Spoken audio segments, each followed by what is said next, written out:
revueltas sociales y emancipación, de Arturo Anguiano Orozco. Este evento se realiza en el marco del 36 aniversario del Colegio de Sonora. Esta noche nos acompañan como comentaristas la doctora Edith del Rosario Negrín Muñoz de la UNAM.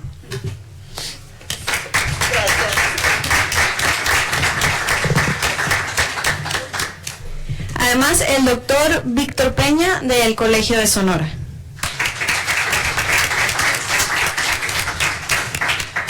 Como moderadora estará la doctora Zulema Trejo Contreras del Colegio de Sonora. Y por supuesto el autor Arturo Anguiano Orozco. Cedo la palabra a la moderadora. Gracias, buenas tardes a todas y a todos por acompañarnos en la presentación de este libro. El orden de los presentadores va a ser primero la comentarista externa al colegio, la doctora Edith del Rosario Negrín Muñoz. La doctora es licenciada en Letras por la Universidad Nacional Autónoma de México, maestra en Literatura Mexicana en la UNAM, Master in Arts de la Universidad de Exes, doctorado en Sociología de la UNAM, investigadora de tiempo completo en el Centro de Estudios Literarios del Instituto de Investigaciones Filológicas de la UNAM, coordinadora del centro de 2002 a 2005, investigadora nacional 2, miembro de la Academia Mexicana de la Ciencia, del Instituto Internacional de Literatura Iberoamericana, ganó el Premio Nacional de Ensayo Literario José Revueltas en 1982, otorgado por el INBA, el gobierno de Durango y la Casa de la Cultura de Gómez Palacios. Su publicación más reciente, ya de próxima aparición, es Letras sobre un dios mineral, el petróleo mexicano en la narrativa. Ajá. Y ella tiene una serie de publicaciones muy reconocidas. En 2011 ella coeditó Los frutos de Luisa Josefina Fernández. Fue coeditora de Un escritor en la tierra, centenario de José Revueltas, libro de homenaje, coeditado junto con otros 3 compañeros en el Fondo de Cultura Económica en 2014. Creo que estas reseñas que hemos dado nos dicen del trabajo y el prestigio de la doctora Negrín Muñoz, así que sin más le vamos a dar la palabra para que nos presente sus comentarios acerca de la obra que estamos presentando hoy. Buenas noches, ¿se escucha? Bueno, es la primera vez que vengo al Colegio de Sonora y me da mucho gusto y le agradezco su generosa presentación. Bueno, empezaré por decir que Arturo Anguiano nace en la Ciudad de México en 1948, o sea que pertenece a la llamada generación del 68, que comprende a aquellos que vieron la luz entre 1936 y 1950, según los estudiosos que se ocupan de este tema de las generaciones. Se trata de una generación, la del 68, que contempla la decadencia del sistema político mexicano, el que surgió de la Revolución de 1910, que aún padecemos, el cual en las décadas de los 50 y 60 reprimió movimientos obreros, campesinos, médicos, maestros. Fue una generación, la del 68, la que protagoniza el movimiento estudiantil del cual toma su nombre. Es muy adecuado, justo este 2018, que evoquemos esta rebelión de los estudiantes de educación superior que ahora cumple medio siglo. Un movimiento cuya trascendencia todavía es materia de discusión. Un sello característico de los jóvenes estudiosos que participaron en el 68 es la desilusión crítica del sistema político mexicano, reitero.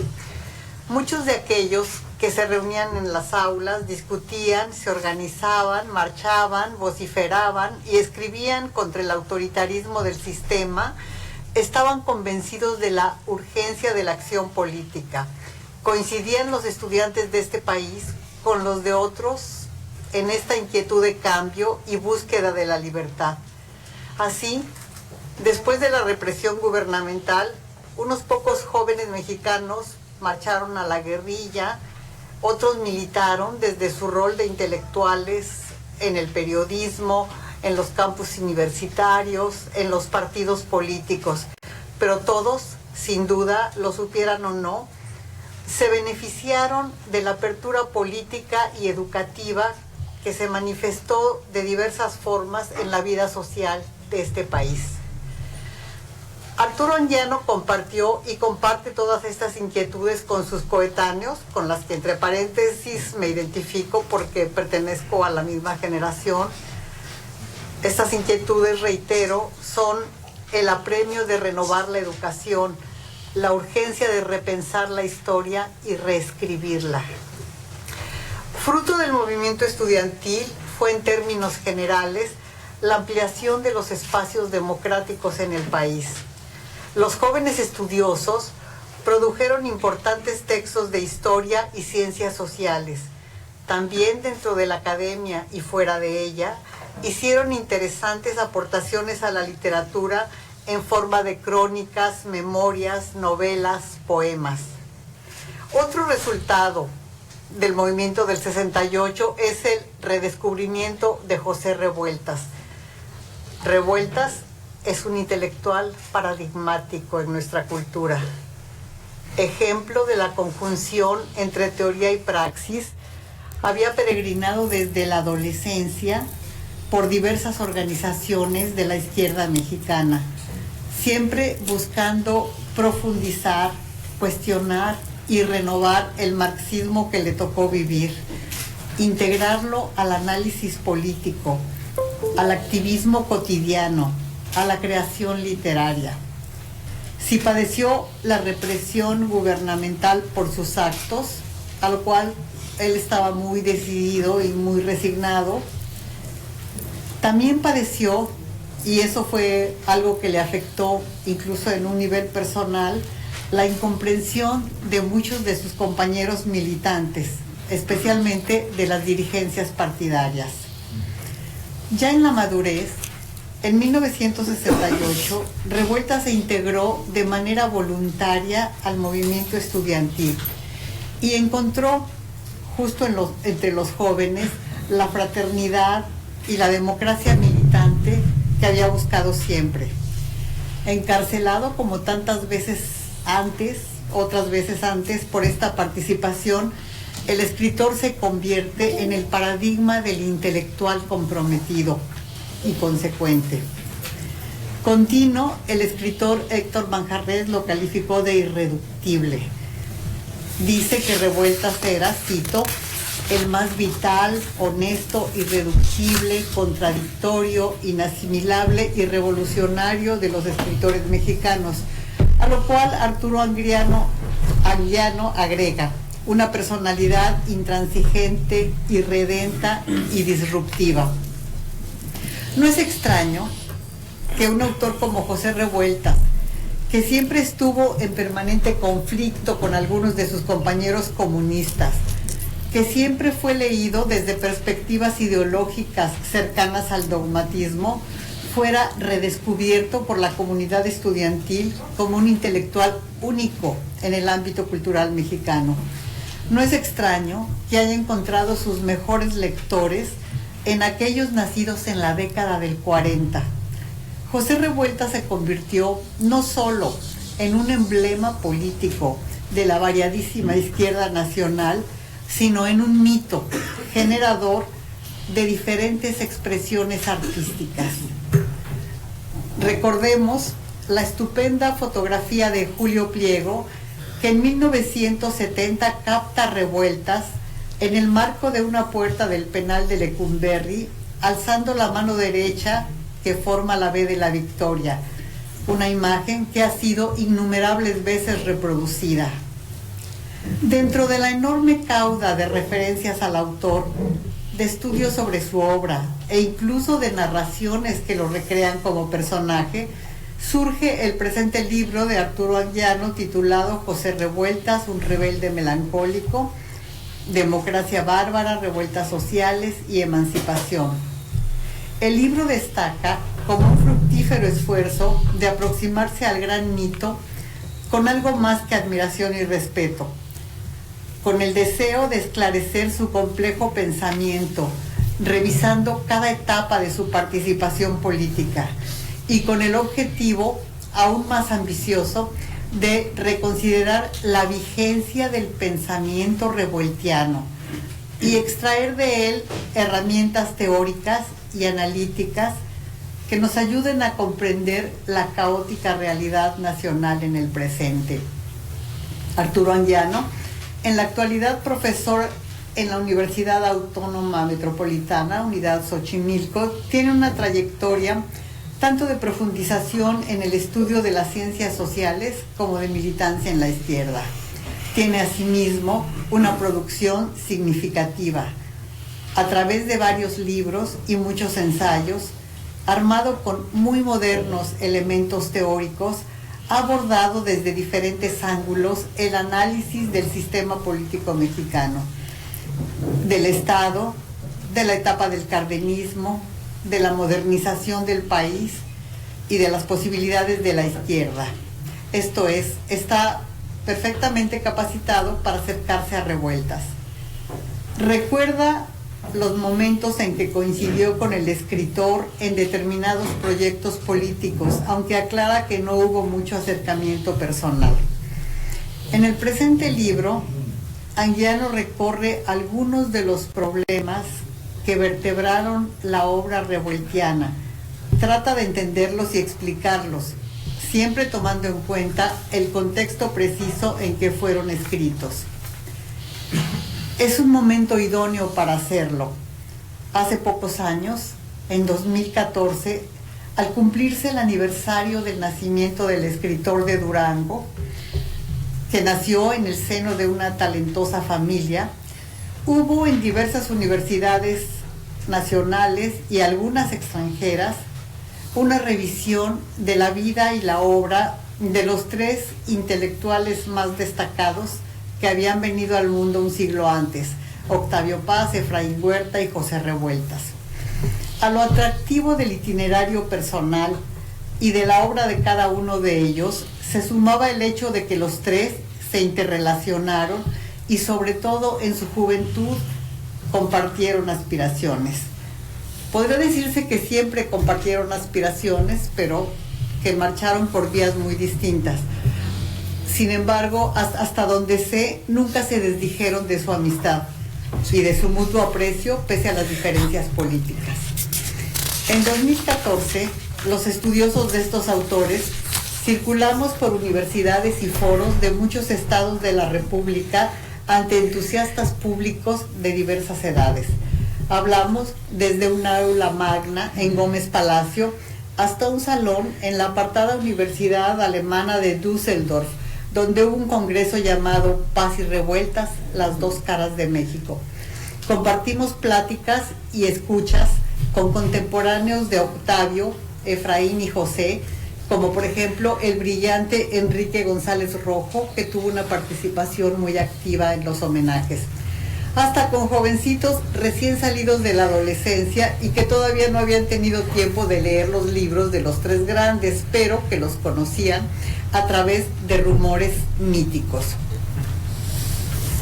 También hubo en esa etapa, insisto, relecturas de los textos de los tres, a la luz de las nuevas teorías.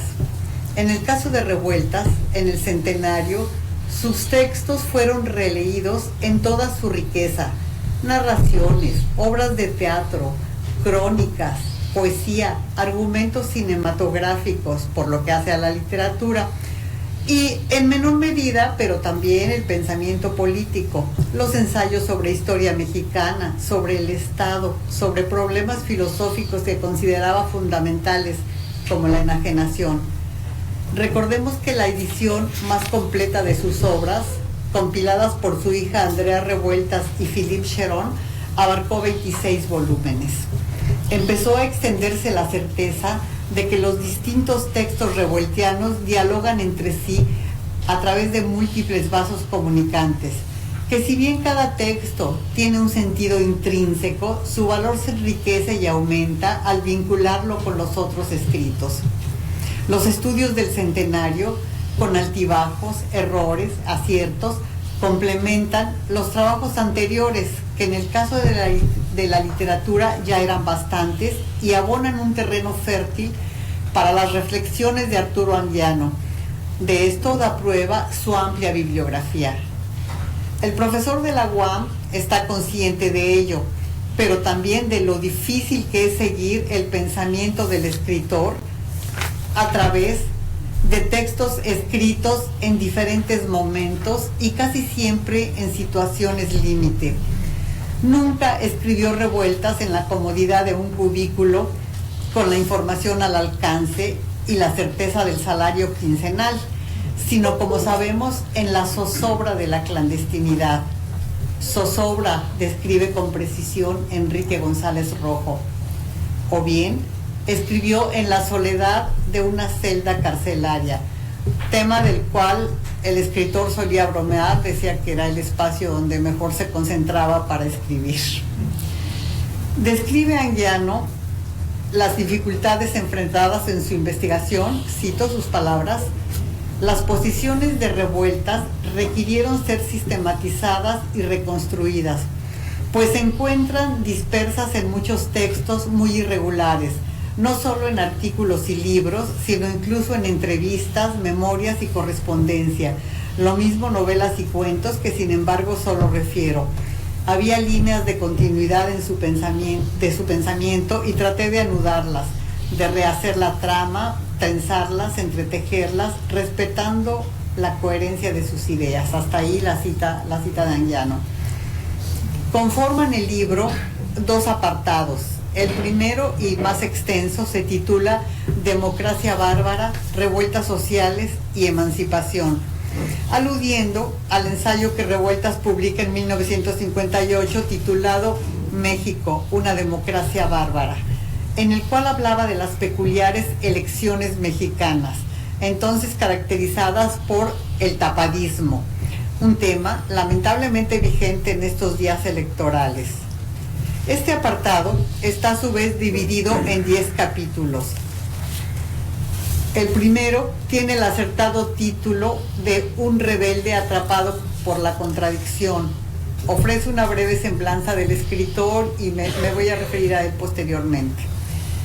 Otro apartado se denomina Dos momentos, dos rupturas fundamentales, y se centra en el análisis de las luchas ferrocarrileras de 1958-59 y en la revuelta estudiantil de 1968. Movimientos ambos que no solo afectaron gravemente al país, sino la vida personal de José Revueltas. En los siguientes apartados, Arturo Anguiano va recorriendo incisivamente y a través de una muy completa fundamentación histórica la trayectoria del militante Revueltas, iniciada formalmente con su entrada al Partido Comunista a los 16 años de edad. Informalmente había comenzado antes de los 15 años, e incluye su estancia en un reformatorio juvenil. La trayectoria del escritor, que Anguiano califica de complicada, es descrita en el contexto de los cambios en los gobiernos de la Revolución Mexicana, también de la zigzagueante relación entre ellos y la izquierda, así como de la evolución de esta en relación a la política soviética. Esta parte pasa por la expulsión de Revueltas del Partido Comunista en 1934, la publicación de sus novelas Los muros de agua, El luto humano y Los días terrenales, y cómo, a causa de haber sido enjuiciado por los comunistas y otras militantes de izquierda, sus compañeros, afrontó una grave crisis personal. Revisa su arrepentimiento, que en realidad es un pseudo arrepentimiento, porque pues pone muchas cosas que él sabía que no creía en ellas, pero que era como una estrategia para que lo readmitieran en el Partido Comunista. Escribe una carta en que solicita su reingreso al partido en 1940.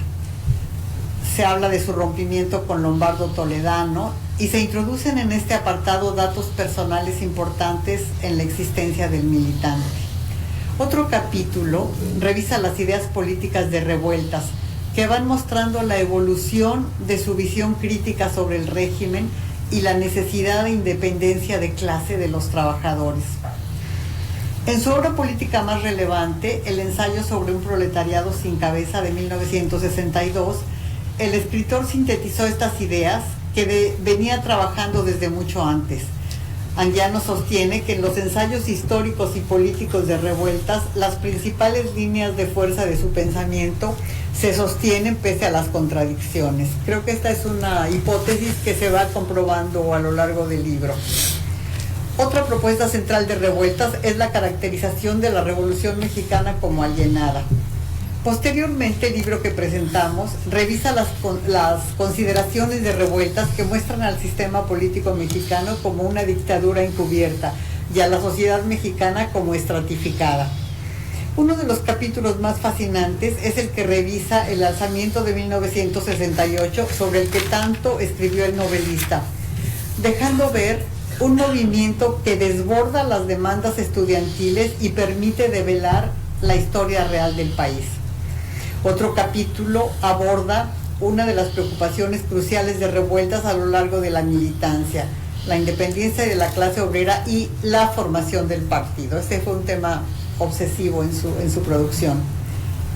Otro apartado aborda un problema fundamental para el novelista duranguense, y yo creo que debe seguirlo siendo para nosotros, el de la desestalinización y el marxismo crítico.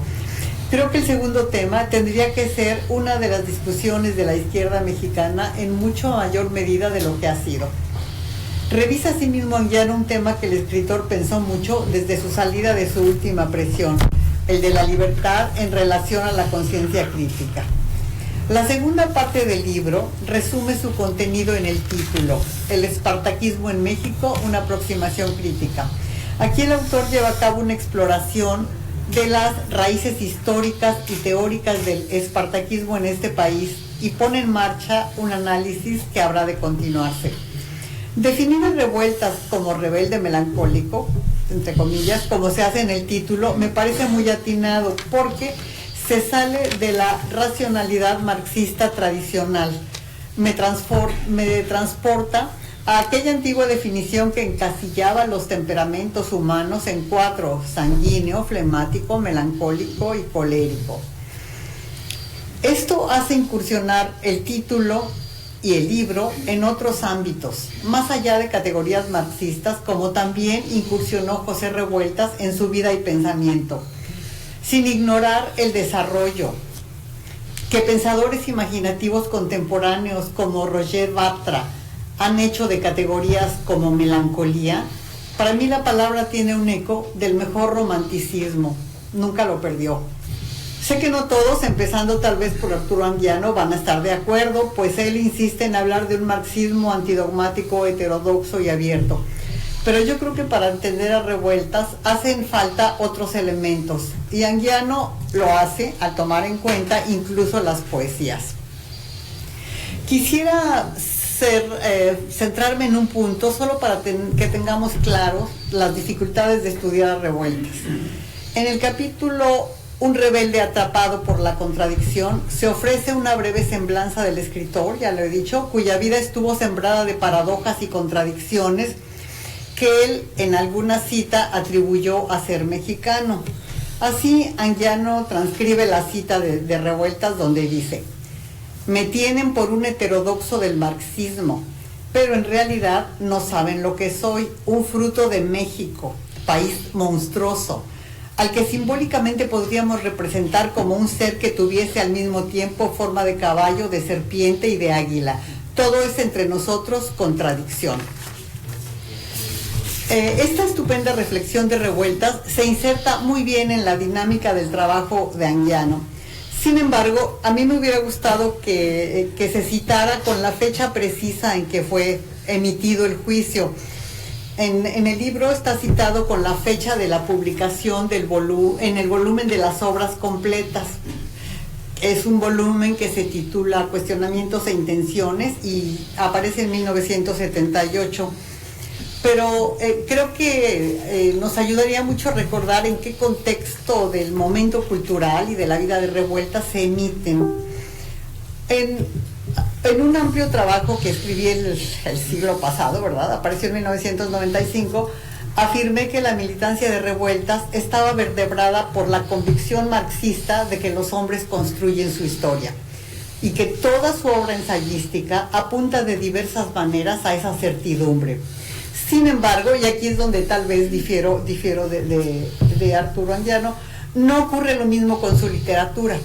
La literatura de Revueltas a veces está de acuerdo con esta premisa, pero la mayoría de las veces la cuestiona, pues los hombres se encuentran movidos por un destino tan inexorable como aquel al que se enfrentaban los héroes trágicos griegos. Por eso es que se ha asociado a Revueltas con determinados pensadores existencialistas que hablan de que el hombre vive en un estado de yecto, un estar ahí arrojado al mundo, incapaces de transformarlo, un estado que debe ser trascendido. Y solo menciono un ejemplo de la literatura de Revueltas. El final de su novela El luto humano, si recuerdan la novela que se publica en 1943, narra la trayectoria de un grupo de campesinos que salen de un sitio y van a buscar una tierra prometida. Tienen que salir porque hay una inundación en el pueblo y se muere la única niña, se llamaba Chonita, ¿no? Significativamente la única niña que quedaba viva. Y los campesinos son víctimas tanto de una reforma agraria muy injusta del sistema de la Revolución Mexicana como de las fuerzas desatadas de la naturaleza. Caminan y caminan y caminan, y lo muy interesante en esta novela, que ha sido muy analizada porque literariamente es fascinante el juego, tiene un eje del presente que van caminando y otro eje donde cada uno de ellos va recordando distintas etapas de la historia de México, por lo que nos presenta una idea del el sistema bajo Porfirio Díaz, de la revolución, de la guerra cristera y distintos momentos históricos.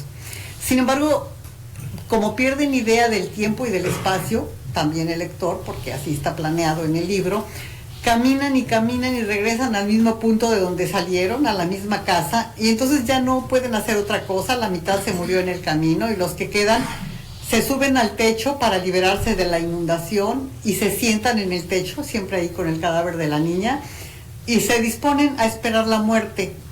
Y sobre de ellos están rondando ya unos opilotes esperando que mueran.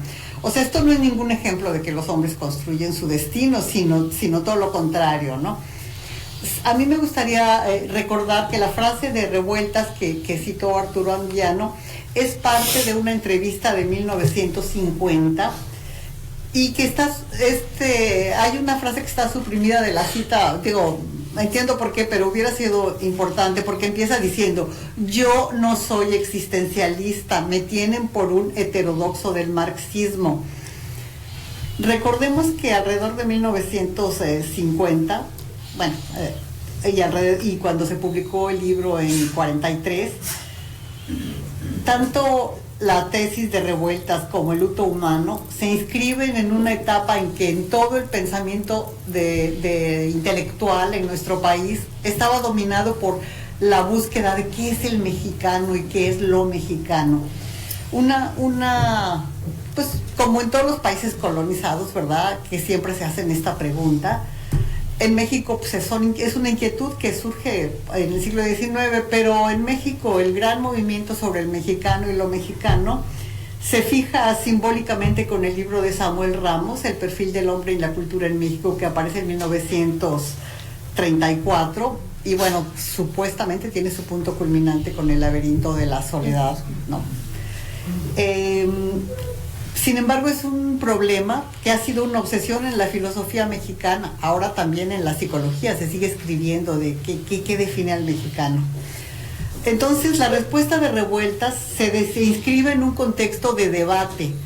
O sea, se está tratando de defender de las críticas de sus correligionarios a su novela Los días terrenales del 49, donde por esa novela se le atacaba de cosas tan nauseabundas como ser existencialista. Años más adelante Revueltas dice, bueno, yo dije que no era existencialista porque ni sabía ni había leído a nadie, pero ahora que los leo, creo que sí, que tenía yo muchos elementos. Entonces, esta idea mítica de que soy casi una especie de, que por ser mexicano soy medio caballo, medio reptil, medio ave, bueno, tampoco es la única vez que la dice. Hay un ensayo de 1942 que se llama México, reptil y ave, y donde escribió como estas. Habla de un animal que se llama Archaeopteris, que es un hallazgo fósil de los estratos de la era mesozoica. Y después dice, por supuesto, México es el Archaeopteris, mitad reptil y mitad ave.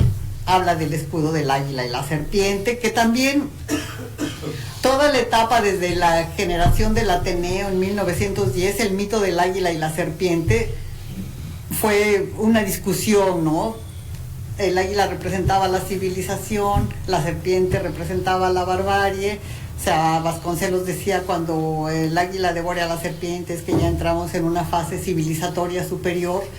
Por eso uno de los mejores estudios sobre Vasconcelos, el de Claude Fell, se llama Los años del águila, porque son sobre su teoría educativa. Pero en fin, eran símbolos muy presentes en la discusión. Y entonces Revueltas sigue bordando sobre el tema del águila y la serpiente, y dice México reptil, México reptante, México humillado y con veneno. No son categorías marxistas. Todos estos párrafos muy sugerentes desde el punto de vista de la literatura, sin embargo, no los comparte el Revueltas ensayista como si fuera otra persona. Y así, en un ensayo de 1950 que se llama nada menos que Posibilidades y limitaciones del mexicano, escribe, cito, cuando los intelectuales y profesores pretenden definir al mexicano por su sentido de la muerte, por su resentimiento, por su propensión a la paradoja y por sus inhibiciones y elusiones sexuales, no están haciendo otra cosa que una literatura barata de salón. Hay un espacio y dice, las características que se quieren hacer pasar como peculiares del mexicano han aparecido y aparecen en otros pueblos. Entonces, por un lado las comparte, por otro lado las refuta. Claro, un marxista consecuente no creía en la esencia del pueblo, sino en las determinaciones históricas. Se le podría uno preguntar en qué quedamos, hay o no esencia definitoria del mexicano. Pero este es solo un botón de muestra sobre el que Revueltas reflexionó y divagó mucho. Hay todo un volumen de ensayos sobre México en sus obras completas.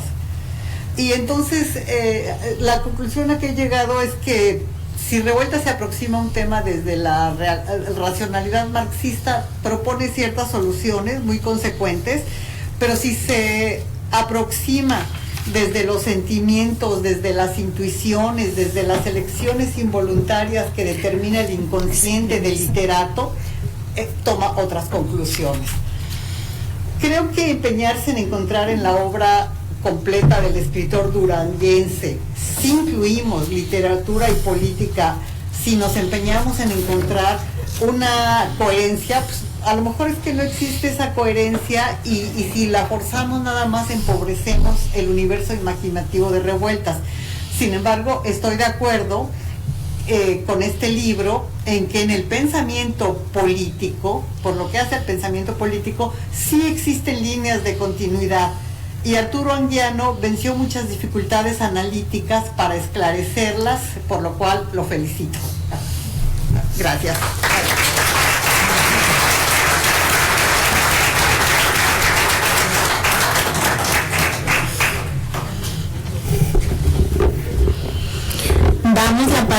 Damos las gracias a la doctora Edith del Rosario Negrín Muñoz y damos la palabra al doctor Víctor Peña. Es doctor en Políticas Públicas por el Tecnológico de Monterrey, miembro del Sistema Nacional de Investigadores Nivel 1. Alrededor de las políticas públicas, el buen gobierno, la participación ciudadana y la transparencia. Es autor de una veintena de capítulos de libros y artículos en revistas especializadas, nacionales e internacionales. Ha participado como autor, coautor o coordinador de 5 libros con estos mismos temas. Ha realizado estancias de investigación en la Universidad de San Martín de Porres, Perú, la Universidad de Santiago de Chile, el Consejo de Participación Ciudadana y Control Social en Ecuador y el Instituto de Investigación Urbana y Territorial en España.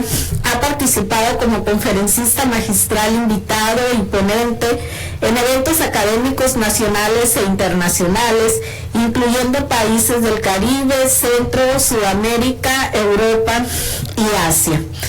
Entre sus trabajos recientes destaca una investigación sobre municipio abierto, desarrollado con el apoyo de la Unión Iberoamericana de Municipalistas.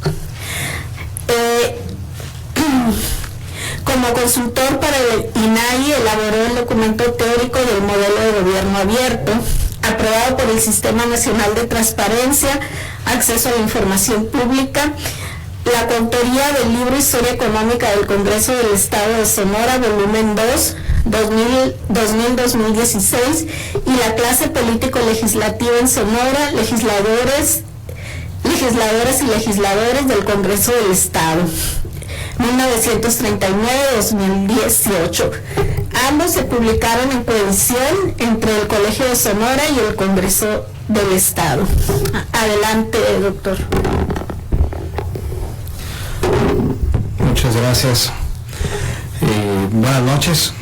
Por supuesto, destacar la presencia del autor del libro que hoy se presenta, el doctor Arturo Anguiano, de la doctora Edith Negrín, que está además, debe decirse, es experta en, digamos, el sujeto cautivo dentro del texto que estamos presentando, y por supuesto agradecerle a la doctora Zulema Trejo la amabilidad con la cual modera esta mesa.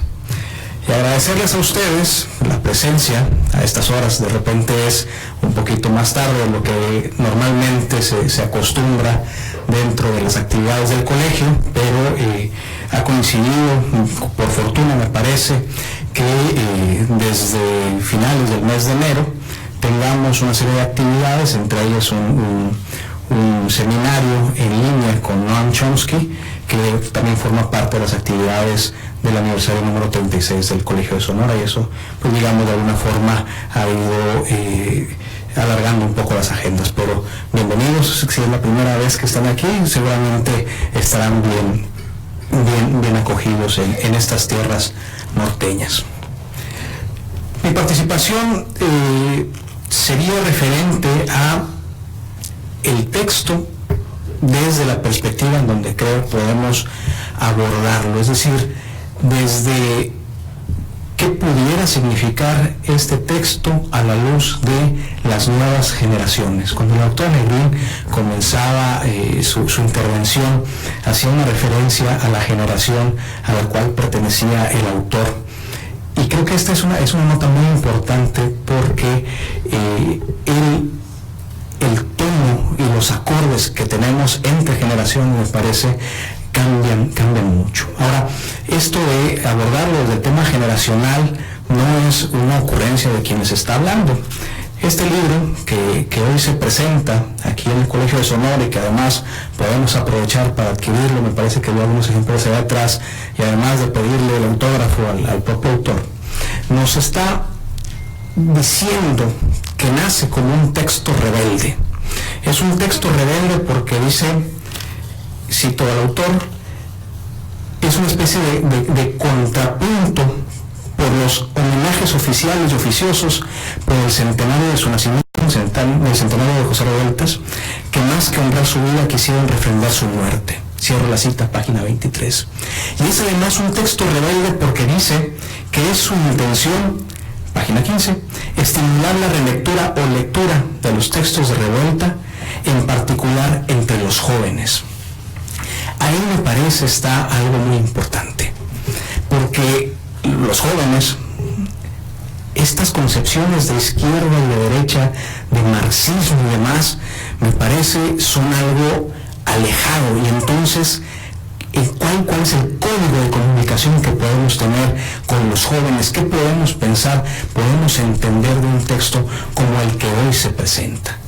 Para quizás caricaturizando, si se quiere decir, esto de la izquierda y la derecha en mucha juventud no significa más que las manos con las cuales utilizan las redes sociales, y hasta ahí termina. Y entonces hay un problema de comunicación sobre qué se aprendió en un siglo como el pasado, con conocimientos y con experiencias tan profundas que pareciera para, digamos, los millennials, los seniors y todas las demás generaciones que se han estado dando, son situaciones del pasado y que ahí prácticamente no estamos recordando.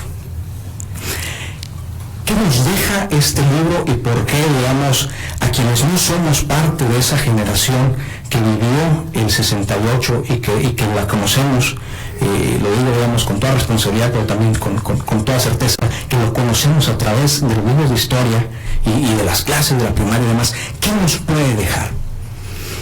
Primero, comenzaría citando un texto, bueno, y aquí ya se hizo la referencia, de una narradora de Durango, del lugar donde nace José Revueltas, que precisamente también en el centenario del nacimiento, que se celebró en el 2014, recordaba, y pone un contexto, me parece muy interesante, que en el 2014 inicia la Primera Guerra Mundial y es también el año del nacimiento, dice ella, no de 3, sino de 4 personas que son emblemáticas a lo largo del siglo XX.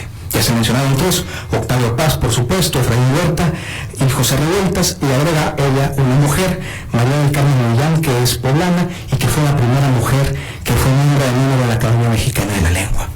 Estas 4 personas nos sirven de contexto para poder visualizar la altura y la presencia de alguien como José Revueltas, que, y como se menciona a lo largo del libro, y no nada más de este, sino de varios que fueron publicados alrededor de 2014, pareciera que es una figura que se va desvaneciendo, que va quedándose un poco en el olvido frente a otras con, permítanme la expresión, aunque sea una barbaridad, con mayor publicidad, como Octavio Paz, ¿no? Que es como el ícono que reiteradamente sale en las discusiones.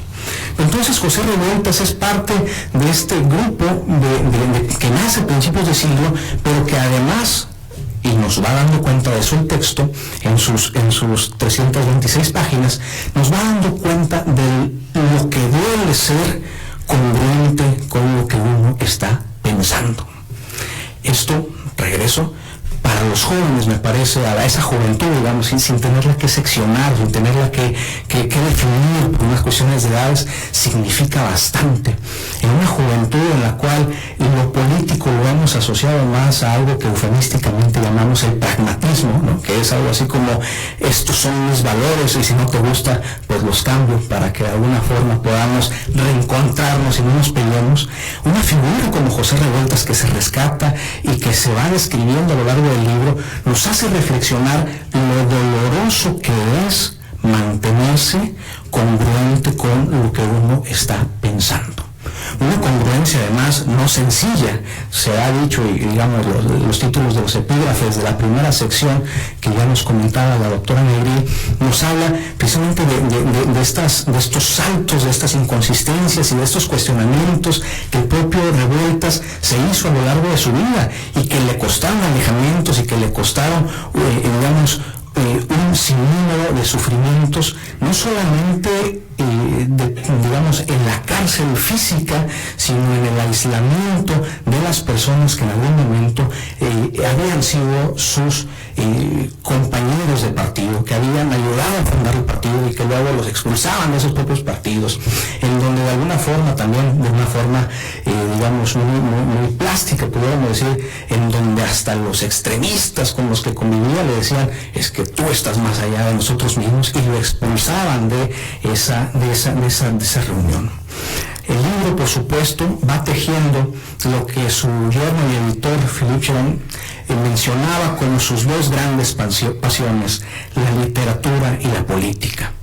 Es un libro que se compone nos decía la doctora Negrín de 2 partes, yo le agregaría 2 más, es decir, 4, hay por ahí una introducción y luego un anexo, un modesto anexo con fotografías, digamos, con ilustraciones, que son las portadas de algunos de sus textos y demás, pero, digamos, nos va guiando sobre todo, me parece, la primera parte que se llama Democracia Bárbara, Revueltas Sociales y Emancipación, nos va llevando a descubrir otra vez desde esta intención de que se relea o se lea a José Revueltas por esta juventud, ¿no?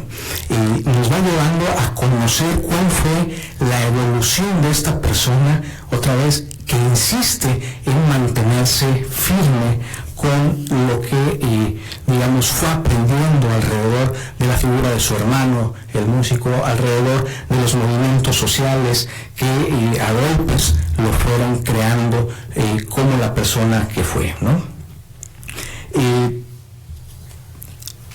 A lo largo del texto, sobre todo de la primera parte de esta sección Democracia Bárbara, Revueltas Sociales y Emancipación, queda claro, me parece, de una manera muy plástica, lo que significó para este momento histórico la imposibilidad de mantenerse consistente dentro de un ideal cuando desde la Unión Soviética se tenía a un Stalin estableciendo decisiones, digamos, estratégicas, pero al mismo tiempo erráticas y contradictorias con lo mismo que se había estado desarrollando dentro digamos, del marxismo-leninismo, ¿no?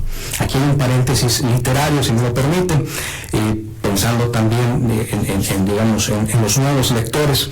Hay una novela, digamos, de reciente cuño, Premio Princesa de Asturias 2014, que es el señor que amaba a los perros, que es una novela del cubano Leonardo Padura, que es una novela que el mismo autor nos habla, tardó 30 años en escribirla, y que va retratando toda la historia previa al asesinato de Trotsky aquí en México, y que nos señala precisamente ese dolor en la figura del mercader, del asesino Trotsky, de cuál es el problema cuando parte del aprendizaje férreo que se tuvo para entender el marxismo se va enfrentando con una realidad que se desquebraja.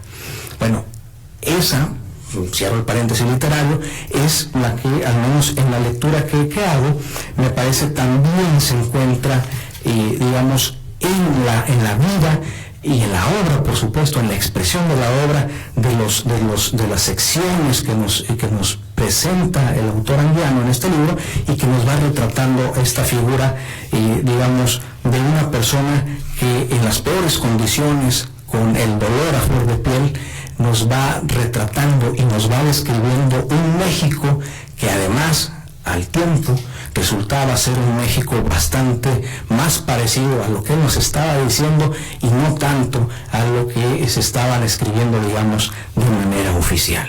Se da cuenta, por supuesto, en la primera sección, a los 2 momentos importantes en la vida de Revueltas, que tiene que ver con el conflicto obrero-ferrocarrilero de finales de los 50 y, por supuesto, el icónico movimiento estudiantil del 68. Hay mucha información. Yo destaco dos aspectos que me parece que son importantísimos para, digamos, lo que estamos viendo nosotros ahorita. José Revueltas fue, nos lo dice el autor, una de las primeras voces críticas de un partido llamado Revolucionario, que sin embargo era un partido burgués y que era una burguesía que se estaba creyendo que era revolucionaria, y que a partir de ahí tenemos una descripción mediados del siglo pasado de lo que es el ADN de nuestra clase política. Es también una de las primeras voces que señala que la Ley Federal del Trabajo es en realidad un instrumento decisivo para asegurar la enajenación de la conciencia y la disciplina de los trabajadores de nuestro país. Es decir, también dentro de la obra Revueltas de hace 40, 50 años nos empiezan a dar ya las pistas de lo que es un grupo social, y que nos puede ir identificando cuál fue la ruta y en dónde nos extraviamos como país, y que tenemos, digamos, lo que observamos ahorita. Para Elena Poniatowska, que no se menciona en el libro, José lo menciona, digamos, como referencia para estos lectores objetivos de la intención del autor.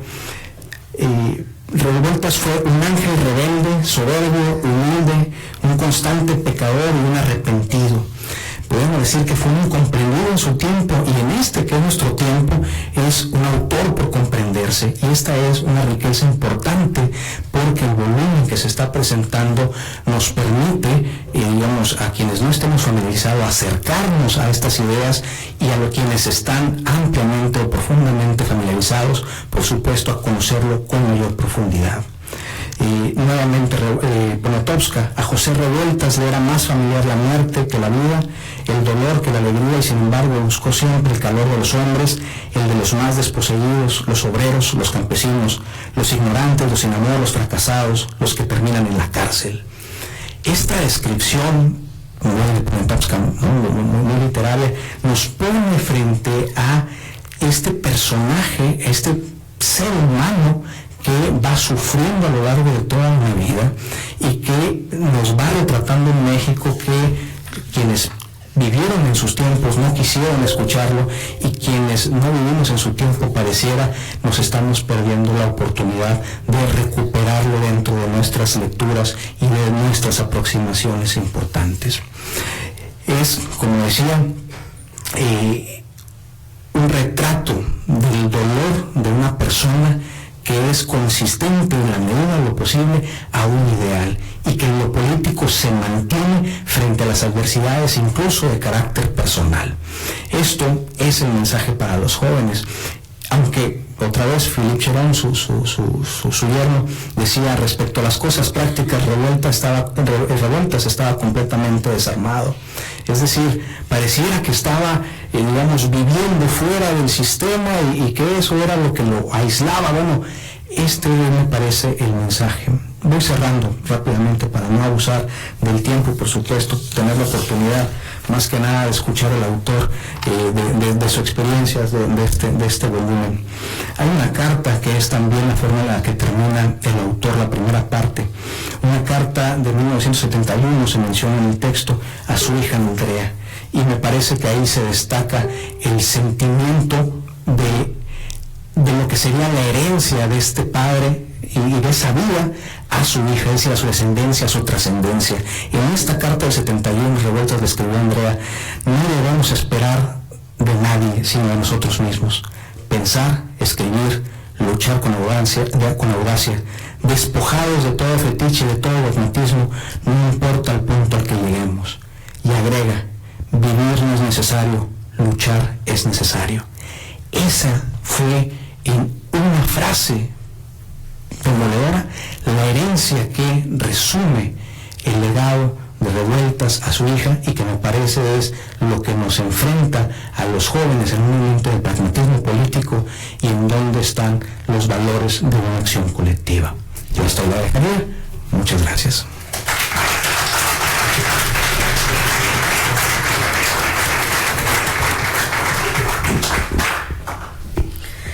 Muchas gracias al doctor Peña, y le pasamos el uso de la voz al autor de este libro, al doctor Arturo Anguiano. Adelante, doctor. Bueno, buenas noches a todas y todos. Obviamente agradezco muchísimo los comentarios que han hecho la doctora Negrín y el doctor Peña, creo que son muy importantes, y sobre todo agradezco la presencia de todos ustedes, ¿no? Pienso que, bueno, como que decía, no es la primera vez que vengo aquí, yo me siento casi de la casa, ¿no? Donde estuve un año de sabático hace ya algunos años, donde vi cambiarse mucho de las cosas que hay ahora, y bueno, conozco mucha gente, muchos amigos, algunos que no veo aquí, por cierto, ¿no? Bueno, ya saben cómo es la vida, ¿no? Y siempre me he sentido bien en este lugar, ¿no? Bueno, pero ¿por qué Revueltas a esa altura de la vida? Pues básicamente, en parte, por lo que dijo Peña, por el problema de que es un autor y es un personaje más que un autor, para mí fundamental, paradigmático, como dijo Edith, y que pues no está siendo conocido por muchas de las nuevas generaciones. Nuevas generaciones que en efecto pues han cambiado mucho, tienen otra perspectiva, aunque yo lo comparto de que no sepan qué es izquierda, qué es derecha. Es una situación terrible porque vivimos un proceso de degradación, de descomposición política. La gente no es que no vea a la izquierda y a la derecha, sino que ve que eso que pensaba que era eso ha cambiado, se ha transformado, se ha descompuesto, se ha desnaturalizado, ¿no? Y que más bien busca otro tipo de cosas. Y lo que busca es justamente lo que yo veo en Revueltas y lo que yo trato de reafirmar para que se pueda discutir y se pueda compartir. ¿Qué es? Es que Revueltas representa el pensamiento crítico, un pensamiento crítico muy difícil en nuestro país, un pensamiento crítico cada vez más inalcanzable, porque ni en las universidades ni en centros de investigación se acude a eso, porque es más fácil acudir a procesos de investigación que prácticamente se subordinan a una mercantilización de la academia y que en ese sentido buscan puntos, buscan esquemas, buscan pues ingresos, buscan cosas, y que a veces el pensamiento complaciente es más fácil, ¿no?, que el pensamiento crítico. Y por eso es el pensamiento crítico algo totalmente muy difícil, ¿no? Entonces, la coherencia de Revuelta no es solamente sobre un ideal que es difícil y que es cambiante, y sobre todo que implica muchísimas cosas, toda una transición histórica fundamental, sino que lo fundamental es la actitud que tiene frente a la vida y que ese pensamiento crítico lo utiliza para tratar de ponerlo en práctica.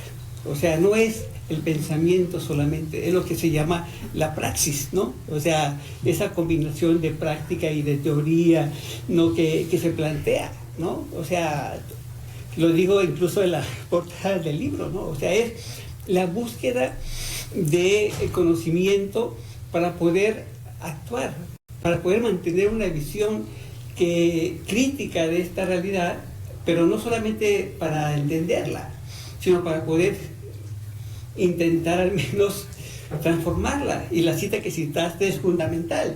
No importa a dónde se llegue, no importa si realmente se vence o no vencen, ¿no? Ahí parte de la melancolía, ¿no?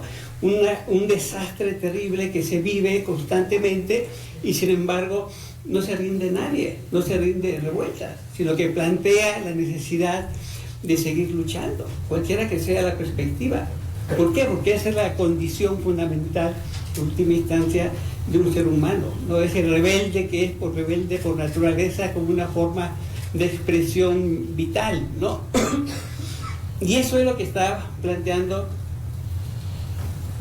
Revueltas. Pues yo digo muchísimo la cuestión de su pensamiento con la cuestión de su vida, porque es una vida muy difícil, muy accidentada, en la cual vive situaciones también de mucha penuria, incluso personales, y de situaciones de cerco, de persecución, de proscripción, que le dificultan su trabajo, ¿no? Y sin embargo persiste y avanza y se transforma, y su pensamiento pues se va renovando. Estoy de acuerdo con lo que planteas, o sea, sí es una premisa marxista, pero el problema es salir de un marxismo acartonado, dogmático, estereotipado, a lo que él va al final de su vida a pensar y a escribir, pues es un proceso enorme y que justamente va más allá del marxismo.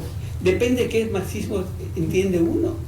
Yo lo veo siempre como un marxismo abierto, o sea, con un pensamiento crítico que se renueva todo el tiempo, y que en ese sentido eso es lo fundamental, ¿no? Y que en ese sentido no es que tenga una sola referencia, ¿no?, sino que puede justamente acudir a muchísimas teorías, a muchísimas expresiones, etcétera, ¿no?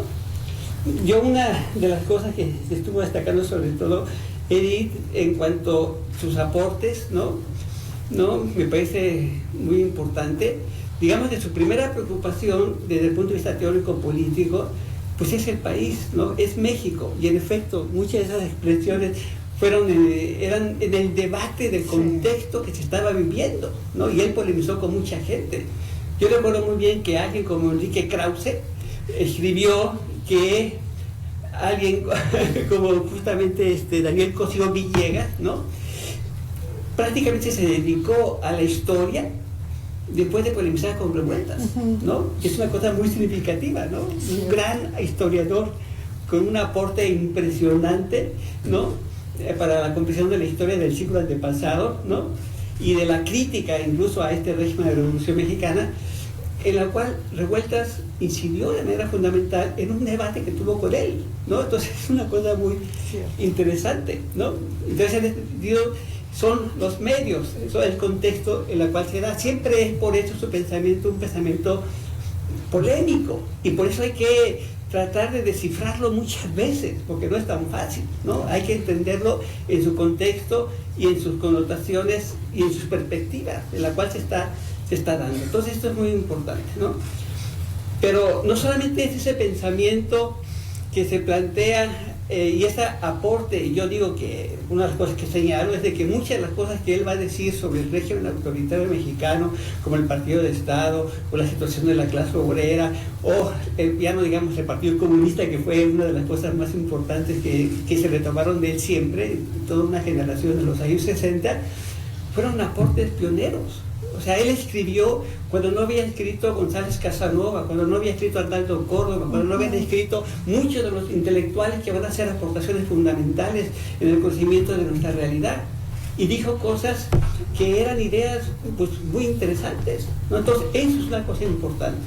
Y todo eso era en función de su interés de tratar de reconstruir, ¿no?, el proceso de esta historia que señalas, que además fue una herencia real del 68, eso que ver, realmente entender qué estábamos viviendo en este régimen tan ideologizado, que había sido tan avasallador, que habíamos creído todo lo que había dicho este régimen ideológicamente hablando.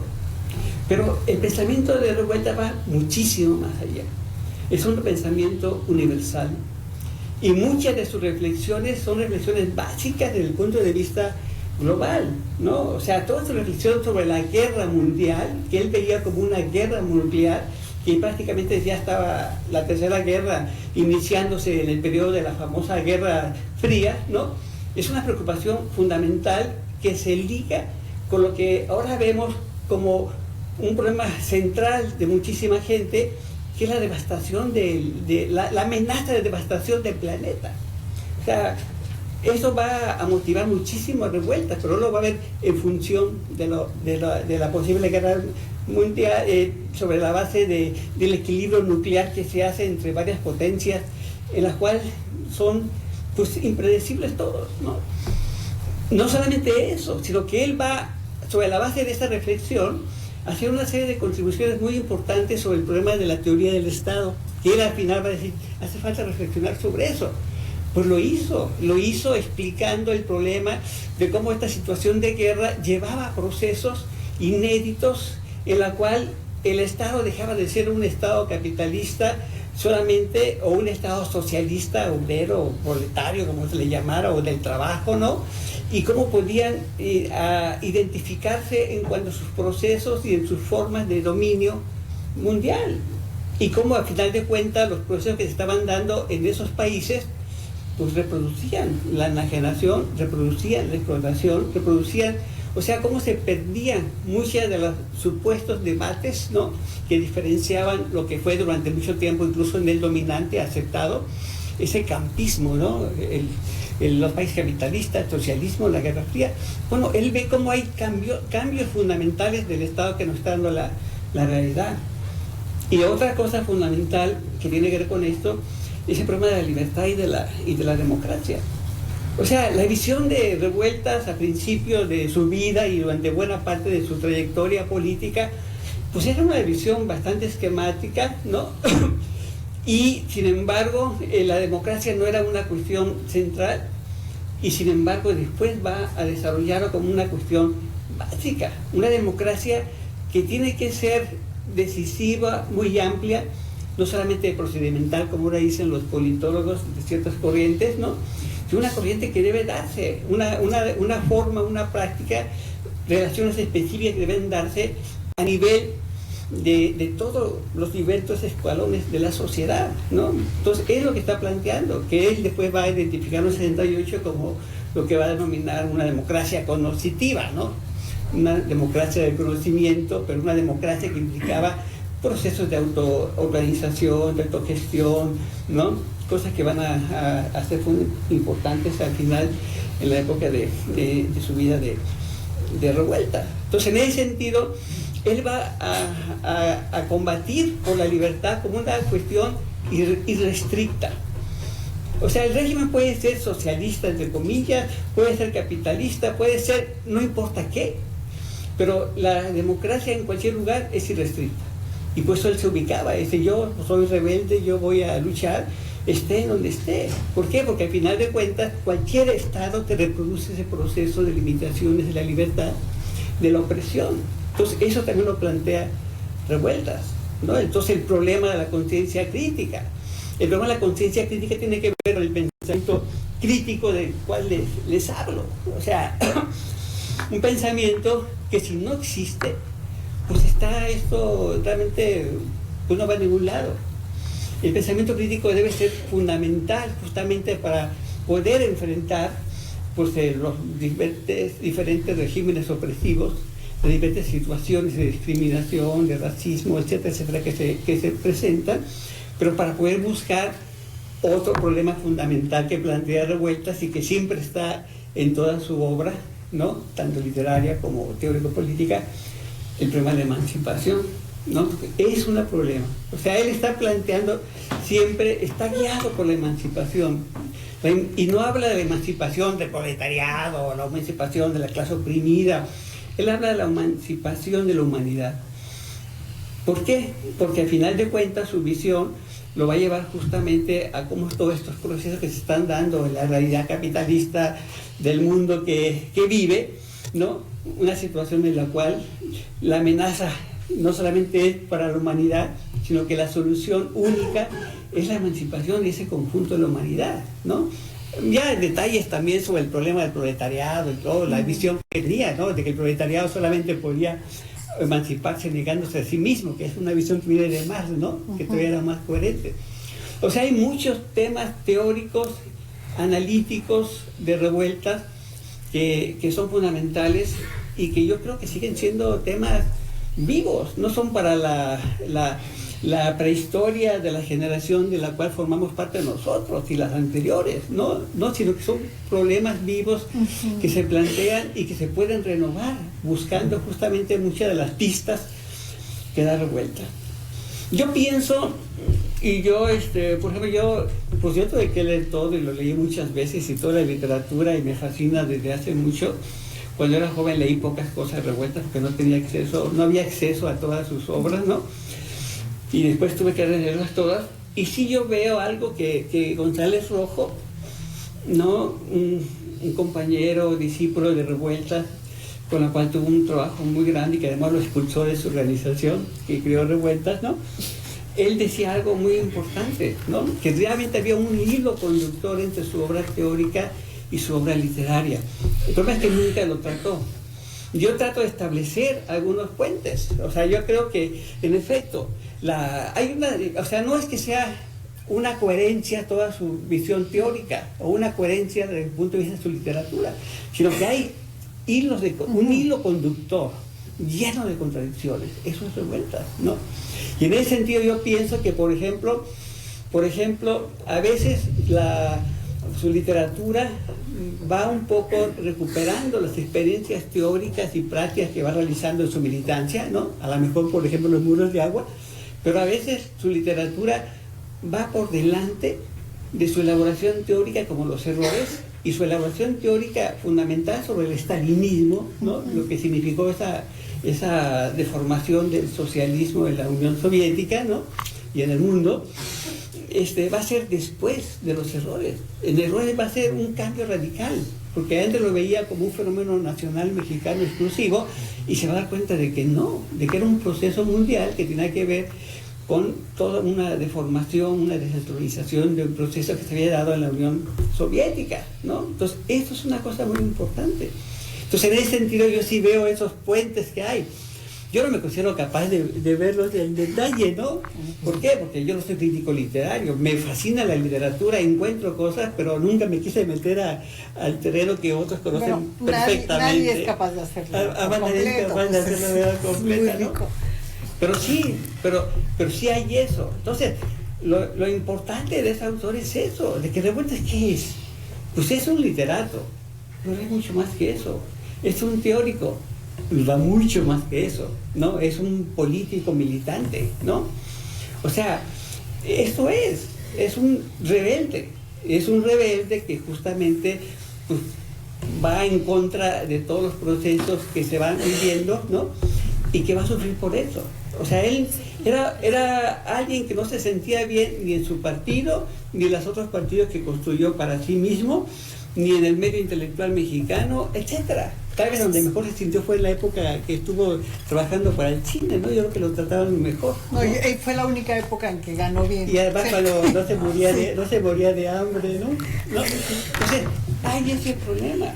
Entonces, justamente, lo interesante en Revuelta es que su literatura a veces es difícil, ¿no? Pero, por ejemplo, lo que plantea Edith cuando nos hace la descripción de cómo es el luto humano y cómo termina, por ejemplo, eso determina su propio, y que tiene que ver con lo que nos citó también justamente el maestro Peña, cuando plantea el problema de que la situación es terrible, ¿no? Es ominosa. Están a punto ahí de matarte, de comerte, de sacarte los ojos, los opilotes, en la cual ya no tienes ninguna esperanza, y Revueltas a costa. Y sin embargo, en ese momento hay que luchar. Hay que ver cómo se ve la situación y qué se hace para contrarrestar esa cuestión. O sea, no hay desesperanza, ¿no? No hay depresión, ¿no? O sea, por eso me gustó más la palabra justamente melancolía, porque melancolía es otra cosa, no puede implicar eso, pero puede implicar otras cosas. Pero en el luto humano, esto es importante, mientras toda la acción termina en esa ir a morir de los personajes, el narrador, que normalmente ha hablado en tercera persona, habla en primera y dice, no, pero yo sé que esto va a cambiar, que un día van a renacer hombres como el líder campesino asesinado y que van a levantarse banderas. O sea, como que él mismo está horrorizado ante su visión y quiere poner una notita de esperanza. Sí, o sea, es eso siempre, y tal vez sea lo que plantea Edith del romanticismo, ¿no? Que sea cierto romanticismo. Pero el romanticismo puede ser muy positivo, ¿no? Sí, yo creo que sí, y más yo creo que toda la izquierda y no solamente la izquierda, pero hablo de la Revolución Francesa hasta la actualidad, ¿no? O sea, no solamente la izquierda marxista, es melancólica por todo lo que vivió y todo lo que sufrió, y todo lo que persistió, y que sigue todavía en ese proceso hasta el final, sin saber cuál va a ser el resultado. O como decía después en su libro La dialéctica de la conciencia, pues muchas veces la contradicción puede ser negativa, ¿no? O sea, no hay un camino ascendente, no hay siempre una salida, una síntesis favorable a algo. Puede ser algo totalmente regresivo, ¿no? Y sin embargo se actúa, ¿no? Y sin embargo se piensa en la posibilidad de la emancipación. Entonces, esto es importante. Entonces, pues yo pienso que, o sea, a mí me gustó mucho trabajo este libro. Yo creo que es el que más trabajo me ha gustado en toda mi vida, ¿no? Fueron 4 años y medio cuando no pensaba más que escribir un artículo de unas cuantas cuartillas, ¿no? Y entre más me metí a ese trabajo, pues más comprendí esa actualidad, cómo hay mucha gente que puede leerlo y puede descubrir muchos elementos que le pueden ayudar a entender el presente, o para ir con una actitud de conocimiento que vaya más allá, rompiendo muchos de los tabúes y demás que se plantean en nuestro mundo tan superficial y a veces tan mediocre, ¿no? No porque sea de por sí, sino por toda esta mercantilización que les digo que nos han impuesto en las universidades y en muchos otros lugares, ¿no? Entonces, de ese sentido, pues pienso que Revueltas pues requiere ser leído por las nuevas generaciones.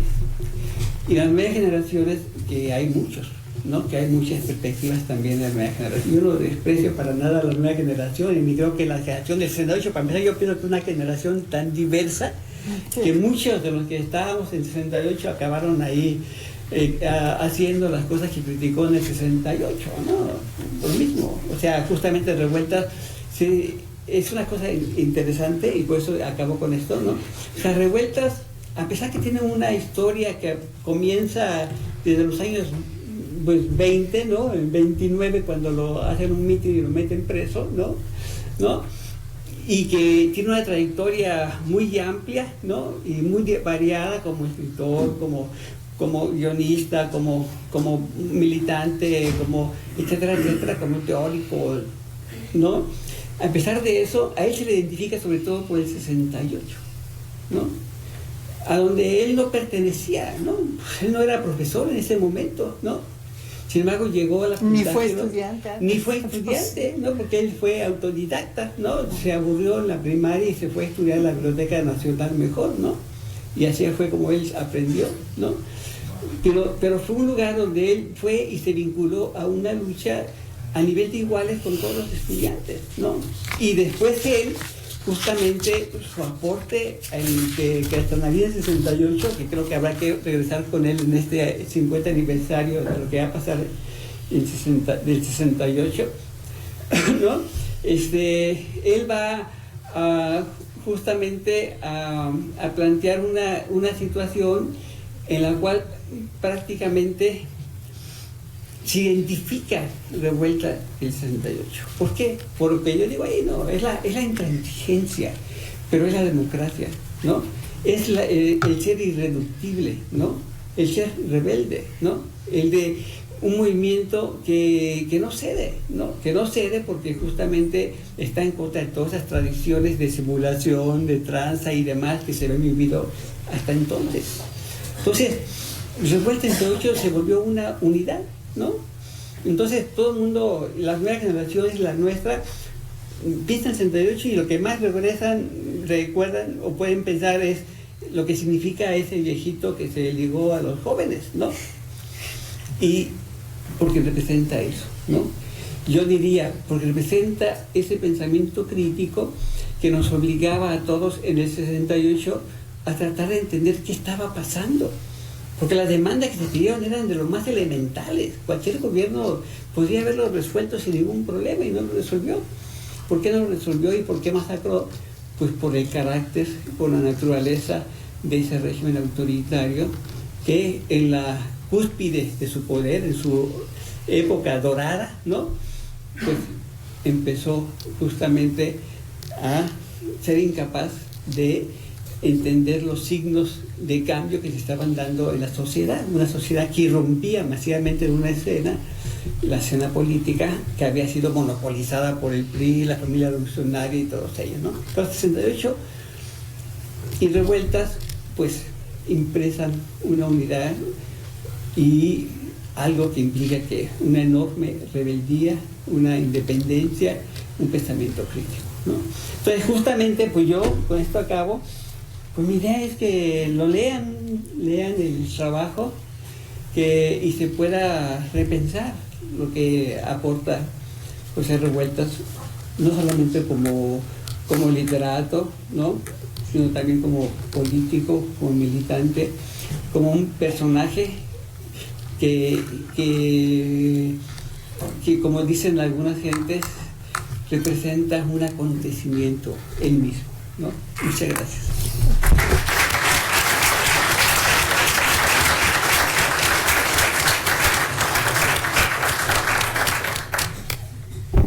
Muchas gracias al doctor Arturo Anguiano. Me disculpo con él por no haber leído La Semblanza, pero realmente me estaba muriendo de ganas por oír lo que iba a decir. Para mí, y lo digo aquí, José Revueltas fue mi referente para la historia del 68 en mis estudios, y de ahí pasé a la literatura. Entonces, sí, oyendo lo que dijo la doctora, oyendo lo que dijo Víctor, pues me enrolé y se me olvidó la semblanza. Mucha disculpa. Ahora sí, ¿alguien del público tiene algún comentario, alguna pregunta? Tenemos un poquito de tiempo para hacerlo.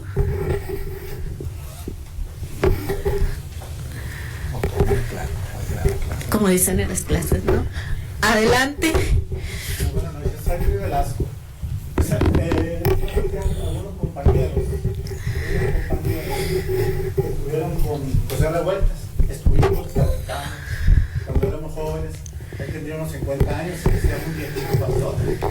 Pero sí platicamos, y en relación a lo que están diciendo, pues yo creo que la vivencia de él comienza a ser los libros. Es la práctica lo que hace con los jóvenes, y hablaba de la emancipación. Nosotros éramos jóvenes de 17, 18 años. El 70 y tanto, el Cine Club le encantaba, íbamos con él en el auditorio de Ignacio Valdía, ahí nos llevamos viendo películas, lleno el auditorio, con muchos jóvenes compañeros y compañeras, y la más vivencia fue con él, y no llegaba a hoteles, no, llegaba a un hotel ahí de no sé cuánto, ¿no? Como eran en aquel tiempo, pero eso a nosotros, como jóvenes, lo veíamos congruente con lo que nos decían. Yo creo que es la vivencia que nos dejó y estamos en ese sentido. Bueno, él tuvo toda la colección de catálogos. Exacto, además también uno no son de la cama, ¿no? Pero sí luchamos mucho y eso seguimos luchando. Hasta eso aprendimos también de Revueltas. A seguir luchando hasta que, no sé hasta dónde, pero fue muy emocionante conocerlo al viejo. Fue grande amigo, puros jóvenes, es lo más interesante. 17, 16, 18 años, y tenía 52 años. Pero con la práctica de él, ahí lo conocimos también. Ahí seguimos leyéndolo y seguimos actualizándolo junto con él. Muchas gracias. Muchas gracias.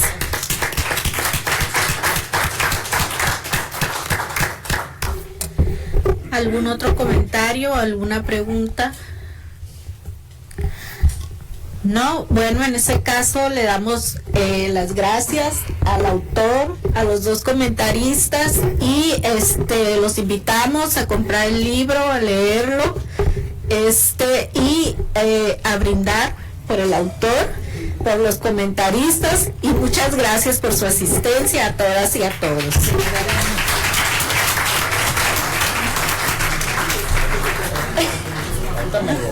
Sí, claro.